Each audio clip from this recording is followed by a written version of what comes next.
Hey everybody, it's Melanie coming to you from somewhere near Panama City. It's amazing here. There's like nobody around. You're not supposed to have dogs on the beach, but the dude behind me does anyways. That's because it's a protected area for wildlife, birds, especially birds. The shore bird populations are slowly dwindling. But this place is filled with them, and I'll attach pictures at the end because there's all these cute little birdie tracks everywhere. It's just a fantastic spot, and I'm so grateful that there's places like this left in the world to experience such beauty, and that I get to be here and respect it and experience it with you guys. So, yeah, I am currently probably with a broken arm, a broken forearm. I don't know exactly which bone, but it's the one, like if you put your elbows on the table and then lay your forearm down, it's that one on the outside. And I got it by surfing yesterday, because who knew there's like huge ass surf in the Gulf of Mexico.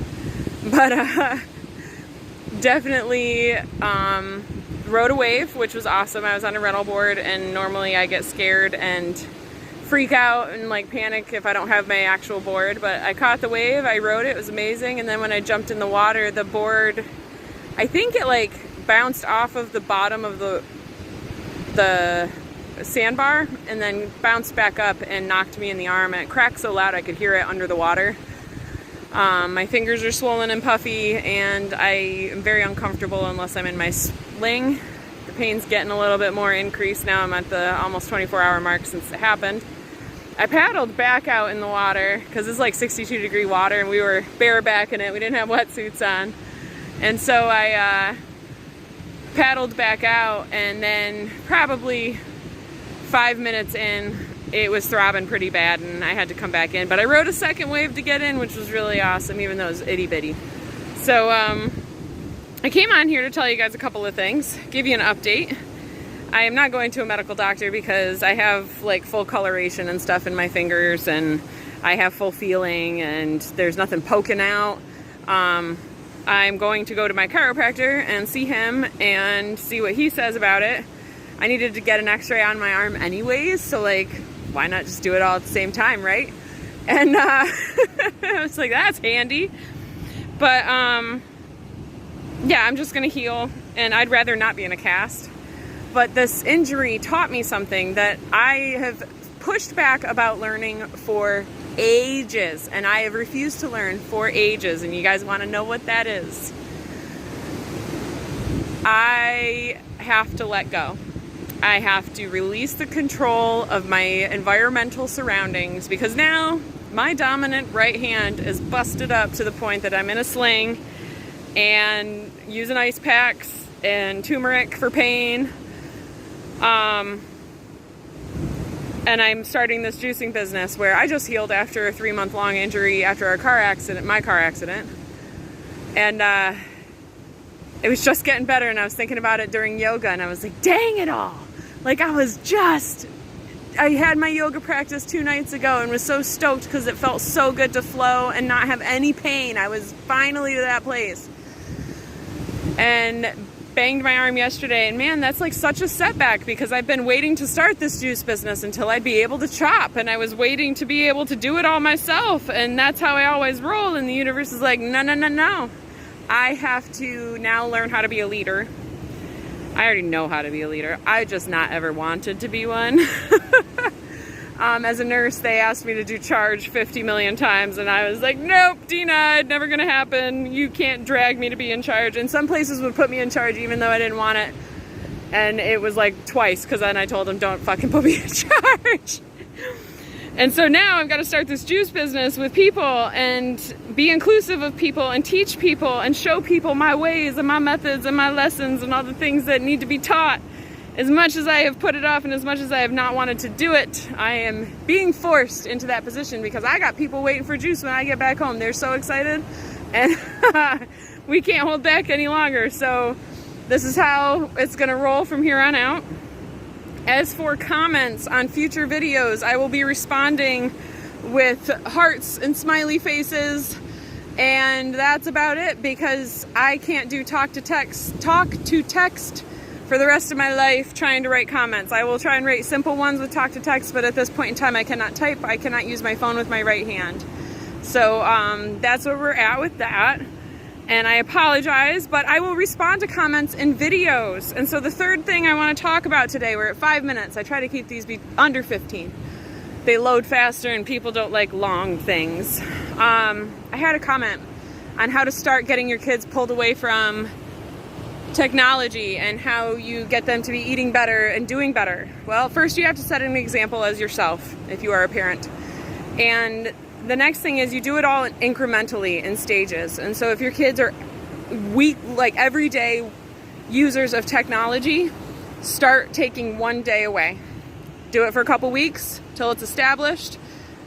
Decrease the time on the other days. So if they're at 3 hours of screen time, you decrease that to 2 hours. I would remove everybody's screens for nighttime without question. That should never be allowed in children's hands at nighttime while their brain is preparing to sleep. We are ruining their dream state by cramming their head full of technology before they fall asleep, and that should not be what's comforting them to go to sleep. So I would be removing their tablets, screen time, all of that at nighttime for bed. And if it's so bad, like if they really can't fall asleep after comforting and all of that stuff, because technology, we all know, is an addiction, right? It boosts your dopamine levels and fucks you up just like cocaine and heroin, just with addictive methods of technology that they purposely did on purpose to get kids addicted. Because if kids are addicted to technology, they're not out here creating. They're not out here experiencing. They're not out here living. They are dumbed down in a robotic, zombie-like state and not really experiencing life. This was all done on purpose. So when you break an addiction, I don't recommend to cold turkey unless you all want to take that journey. If you want to take a cold turkey journey, go for it. It's going to be fucked up and messy for about 3 weeks. I'm not going to lie.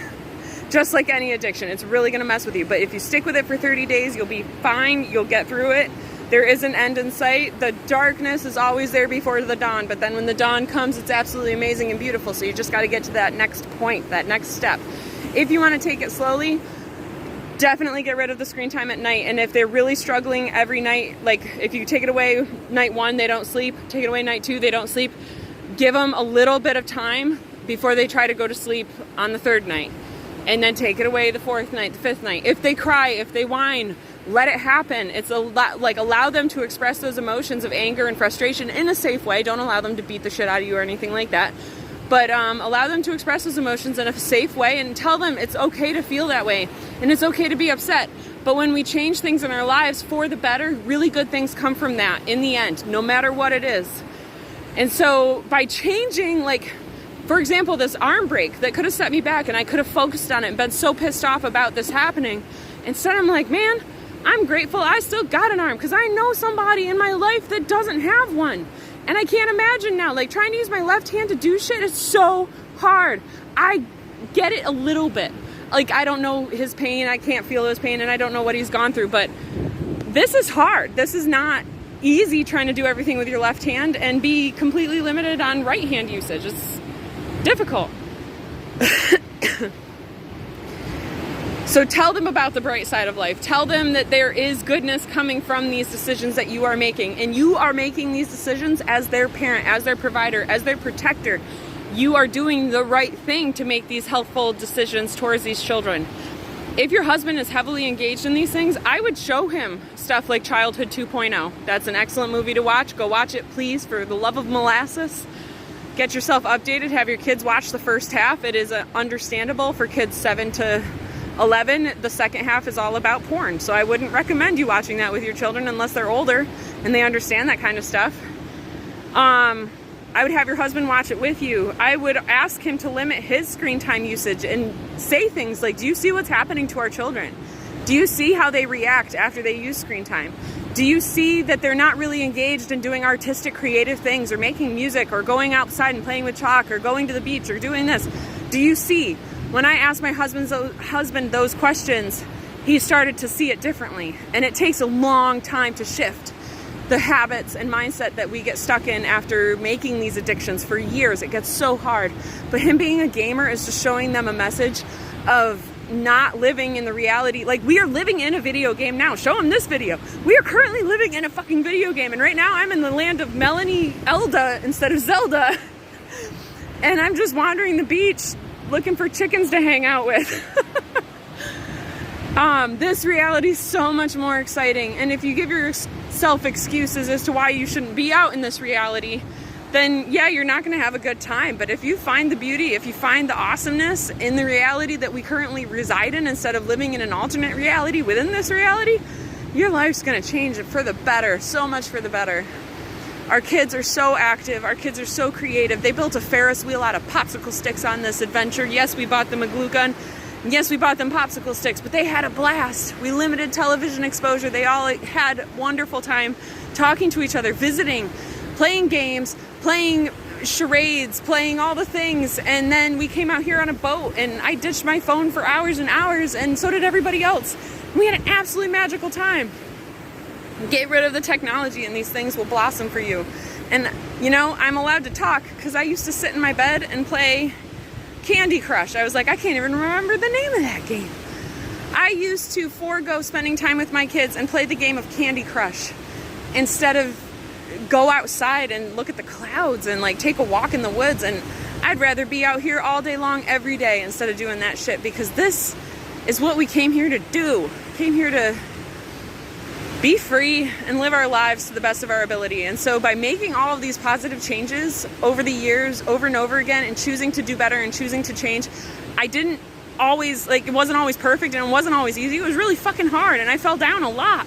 And I was scared a lot, and I was broken a lot. But guess what? I kept getting back up and making the choice to do it better and be different and choose a different way and a different path. So I hope that this message got all the way through. It's a really positive one. I hope that the wind wasn't too bad, and if it was, it is what it is, and I'll fix it next time, bring my headphones. But anywho, I'm gonna head out. I'll attach a couple pictures at the end of our adventures here and everything that we got to experience, and I'm gonna wish you all a beautiful day. We're gonna give you a broken peace, love, namaste. Hasta la pasta, my friends. Adios.